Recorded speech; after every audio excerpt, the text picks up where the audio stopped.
sommes au deuxième jour du mois d'octobre. Bonjour Madame, Monsieur, bienvenue dans cette édition de journal. La transmission à l'Assemblée nationale par le gouvernement pour examen et vote du projet de budget général de l'État exercice 2024 suscite de vives réactions. Le député Kamel Ouassongari du parti Les Démocrates a saisi la Cour constitutionnelle d'un recours en inconstitutionnalité de cette transmission. Nous vous donnons les détails dans ce journal.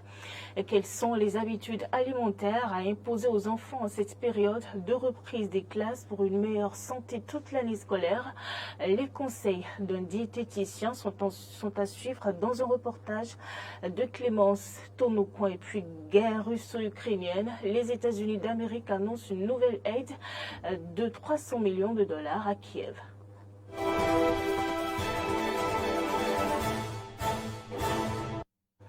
Ouverture de la troisième session extraordinaire du Parlement aujourd'hui en vue de l'examen et du vote du budget de l'institution parlementaire. L'exercice est une première pour les élus de la 9e législature installés à l'issue des élections législatives du 8 janvier 2023 et est convoqué environ une semaine après l'approbation par le gouvernement de la transmission du projet de loi de finances gestion 2024 pour examen et vote. Un député du groupe parlementaire, les démocrates a saisi la Cour constitutionnelle d'un recours en inconstitutionnalité de cette transmission. Le gouvernement est notamment accusé de violation de certaines dispositions du règlement intérieur de l'Assemblée nationale et de la Constitution.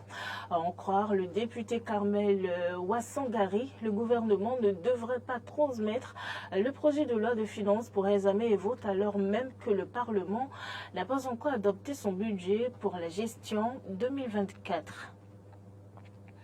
Reçu hier par nos confrères Eric Guédénon de Canal 3 Bénin et William Tchoki de l'ORTB sur l'émission spéciale Le Décryptage, Wilfried Léandre Ngweji, secrétaire général adjoint et porte-parole du gouvernement, a réagi sur l'existence ou non d'un projet d'installation d'une base militaire française au Bénin. Suivez ses propos.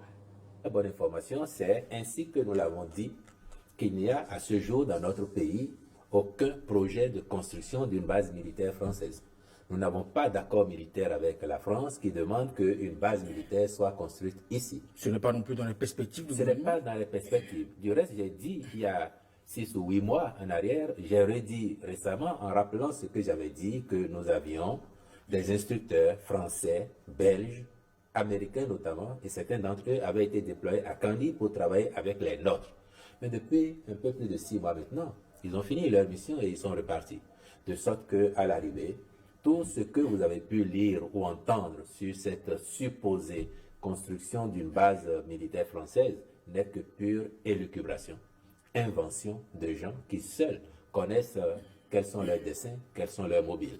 Le Bénin travaille avec ses partenaires, qu'ils soient occidentaux, qu'ils soient africains, dans la perspective de rechercher le maximum d'efficacité possible sur tous les fronts de la vie de notre pays. Et le front sécuritaire et militaire n'échappe pas à cette dynamique, à cette ambition. Il reste que nous sommes assez lucides pour faire les choix qui nous semblent être les plus pertinents pour notre pays, les plus productifs aussi. Et définitivement, retenez-le, à ce jour, aucun projet de base militaire en construction, pas même en perspective à l'heure où je vous parle. Voilà, ce sont des propos recueillis par Mori Ano Agua. Les élèves ont repris depuis quelques jours le chemin de l'école. Après le laisser-aller alimentaire bien naturel des vacances, il est essentiel de renouer avec des habitudes alimentaires plus saines pour être en forme toute l'année scolaire. Suivez ici les propos, les conseils d'un diététicien à travers ce reportage que nous propose Clémence Tonoucoin. Pour que les enfants puissent apprendre et se développer correctement, il est essentiel de s'assurer qu'ils sont en bonne santé et qu'ils sont bien nourris lorsqu'ils sont à l'école. Selon les nutritionnistes, l'adoption d'habitudes alimentaires saines est la meilleure façon qui soit de pouvoir garder le rythme jusqu'au bout de l'année scolaire, d'être en bonne santé et d'éviter le surpoids. De tous les repas de la journée, le petit déjeuner est le plus important. L'alimentation doit être une alimentation purement équilibrée et le matin, la vitamine C, la forme de la vitamine C. La vitamine C lutte contre les infections. Donc, plus il prend la vitamine C, plus vous n'aurez pas des problèmes de paludisme ou bien des infections spontanées qui surgissent spontanément sur les enfants en pleine année scolaire. La vitamine E, par exemple, à Sro, dont on parle aujourd'hui, les enfants peuvent prendre ça le matin, le néré, le baobab, c'est des choses en bouillie qu'on doit leur faire pour stabiliser la vitamine C. Et quand il y a la vitamine C, la vitamine E, je pense que l'enfant, il finit parfaitement son année scolaire sans problème. Mais le grand problème, c'est quoi? C'est de donner un bon petit déjeuner aux enfants. Il ne faut pas donner du vodka et bouillir le matin à un enfant. Il ne faut pas lui remettre de l'argent pour dire, je lui ai déjà remis de l'argent pour aller acheter. Non, il va acheter ce que lui veut. Mais il n'a pas encore ses tâches, c'est nous qui devons lui proposer ce qu'il doit manger. Après l'apport en vitamine C au petit déjeuner à travers des jus de fruits, il faut un accompagnement pour maintenir le creux. Contrairement au petit déjeuner, les repas de 10 heures ou de midi n'ont pas d'exigence particulière. Quand l'enfant prend du jus le matin, en même temps, on peut lui faire un peu de pain et on met soit un peu du concombre tatiné avec du chocolat noir, ou bien on peut lui faire de la friture. Un autre là, on peut lui faire ça avec du poisson d'oevi, mais pas trop d'huile. Ou bien une bouillie épaisse, par exemple la bouillie du néré, la bouillie du baobab. On peut lui faire des flocons d'avoine aussi, qu'on appelle souvent quoi, avec quelques fruits à l'intérieur, ou bien quelques noix secs, mettre de l'arachide, ou bien un cajou. Et l'enfant prend ça le matin. Je pense qu'il a déjà bien mangé, parce que les noix secs vont lui apporter de l'énergie lipidique pour qu'il résiste en classe. Et maintenant, à 10 heures, il peut manger du riz, il peut manger des pommes de terre, il peut manger de la pâte, tout ce qu'il veut peut manger, et même chose à midi aussi. Le grand problème, c'est au niveau de 8 heures jusqu'à midi. Il faut qu'il prenne des aliments résistants, des aliments équilibrés qui vont lui permettre d'assimiler les coups. En ce qui concerne le dîner, le diététicien recommande de manger à heure fixe, léger, peu pimenté et surtout pas tard. On donne, mais le repas du soir ici, je préfère plus du moyo. Il faut qu'il y ait un repas légèrement pimenté, pas trop. Tomates, oignons. C'est des enfants, ils ont besoin de lycopène. Ils ont besoin de lycopène, c'est un acide aminé qui favorise le sommeil, qui prévient des maladies neurologiques et de même que ça prévient la diarrhée, beaucoup de choses. Donc le moyo par exemple, c'est bon le soir avec akassa, ou bien on leur fait des purées de patates douces. Je dis bien purée, c'est pas ragoût. Purée, c'est on écrase et ça devient totalement lisse et on prend ça. Ou bien on leur fait aussi des spaghettis et beaucoup de légumes à côté. Haricots verts, oignons, ail, poivrons verts, tomates, et il prend ça, on saute et il mange. Soit il prend du couscous de fonio, ou bien de l'iam à vapeur, ou bien la patate douce à vapeur, et aussi des fois du bon moyo avec du poisson frit. Il prend ça le soir au coucher. Au plus tard 19h, l'enfant doit manger, et non à 20h, 21h. C'est pas trop bon pour sa santé. La planification des repas, le ravitaillement des fruits et légumes en week-end et le choix des repas plus équilibrés sont de petites stratégies qui peuvent faciliter la tâche au ménage. Voilà, essentiel donc de renouer avec ses habitudes alimentaires de Serge Patrick Zivredo, diététicien, pour être plus en forme toute l'année scolaire. Parlons économie à présent dans ce journal.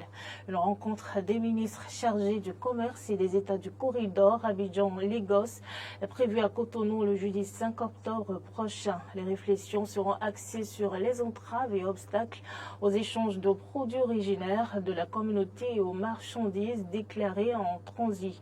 Il sera également question d'aborder les dispositions communautaires de la CEDEAO et de réfléchir sur les propositions de solutions aux entraves et obstacles identifiés. À cela s'ajoute la présentation du projet d'aménagement du corridor routier Abidjan-Lagos, construction à la libre circulation, au commerce intra-régional et au regroupement économique en Afrique de l'Ouest.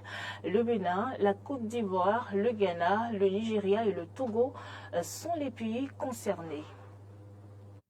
En dehors du Bénin, la Chambre des représentants américaine a voté jeudi soir un projet de loi autorisant une nouvelle aide à hauteur de 300 millions de dollars à Kiev. Les avis sont partagés quant à ce projet de loi. Les détails de nos confrères de RT.